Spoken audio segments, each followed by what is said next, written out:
Hi ಎಲ್ಲರಿಗೂ ನೇತ್ರಾವತಿ ಮಾಡುತ್ತಿರೋ ನಮಸ್ಕಾರಗಳು.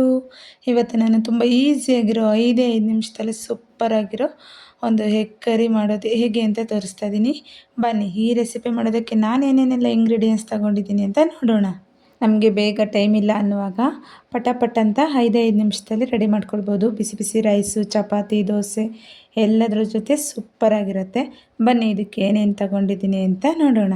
2 tomato, 1 spoon ಧನಿಯಾ powder, ಒಂದು ಅರ್ಧ ಸ್ಪೂನ್ ಗರಂ ಮಸಾಲ, 2 ದಪ್ಪದಾದ ಈರುಳ್ಳಿ, ಸಾಸಿವೆ, 1 ಸ್ಪೂನ್ ಖಾರದ ಪುಡಿ, ಕರಿಬೇವಿನ ಸೊಪ್ಪು, 1 ಗಡ್ಡೆ ಬೆಳ್ಳುಳ್ಳಿ, ಕೊತ್ತಂಬರಿ ಸೊಪ್ಪು ಮತ್ತು 1 ಸ್ಪೂನು ಚಿಕನ್ ಮಸಾಲ ಪೌಡ್ರು ಮತ್ತು ಅಡುಗೆ ಅರಿಶಿನ ಪೌಡ್ರು, ಅಡುಗೆ ಎಣ್ಣೆ ಮತ್ತು ಬೇಯಿಸಿರೋ ಮೊಟ್ಟೆ ತೊಗೊಂಡಿದ್ದೀನಿ. 6 ತೊಗೊಂಡಿದ್ದೀನಿ ನಾನು ಮೊಟ್ಟೆನ.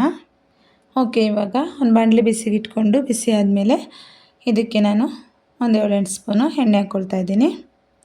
ಎಣ್ಣೆ ಚೆನ್ನಾಗಿ ಬಿಸಿ ಆದಮೇಲೆ ಒಂದು 1/4 ಟೀ ಸ್ಪೂನು ಸಾಸಿವೆ ಹಾಕ್ಕೊಂಡು ಈರುಳ್ಳಿ ಚಿಕ್ಕದಾಗಿ ಕಟ್ ಮಾಡ್ಕೊಂಡಿದ್ದೀನಿ ನೋಡಿ. ಈಗ ಈರುಳ್ಳಿನ ಚೆನ್ನಾಗಿ ಫ್ರೈ ಮಾಡ್ಕೊಳ್ಳೋಣ.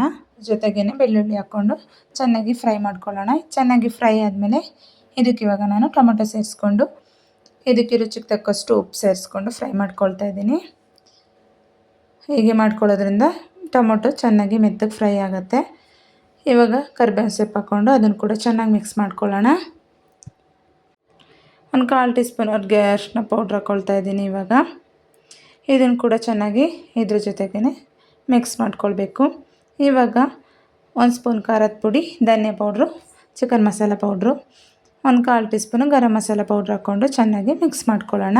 ಇದಕ್ಕೆ ಸ್ವಲ್ಪನೇ ನೀರು ಸೇರಿಸ್ಕೊಂಡು 1 ನಿಮಿಷ ಫ್ರೈ ಮಾಡಿಕೊಂಡು ಚೆನ್ನಾಗಿ ಎಣ್ಣೆ ಬಿಡುತ್ತೆ ನೋಡಿ, ಅಲ್ಲಿವರೆಗೂ ನಾವು ಚೆನ್ನಾಗಿ ಫ್ರೈ ಮಾಡ್ಕೊಳ್ಬೇಕು.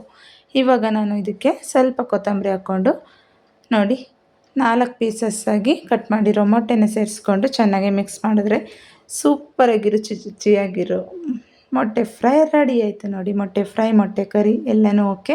ಈ ರೆಸಿಪಿ ನಿಮಗೆಲ್ಲ ಇಷ್ಟ ಆಗಿದ್ರೆ ಪ್ಲೀಸ್ ನನ್ನ ಚಾನಲ್ನ ಸಬ್ಸ್ಕ್ರೈಬ್ ಮಾಡಿಕೊಂಡು ಲೈಕ್ ಕಮೆಂಟ್ ಮಾಡಿ. ನಿಮ್ಮೆಲ್ಲರ ಸಹಕಾರ ಕೊನೆವರೆಗೂ ಹೀಗೆ ಇರಲಿ ಅಂತ ಹೇಳ್ತಾ ಥ್ಯಾಂಕ್ ಯು. ನೆಕ್ಸ್ಟ್ ರೆಸಿಪಿಯೊಂದಿಗೆ ನಾನು ನಿಮಗೆ ಮತ್ತೆ ಸಿಗ್ತೇನೆ.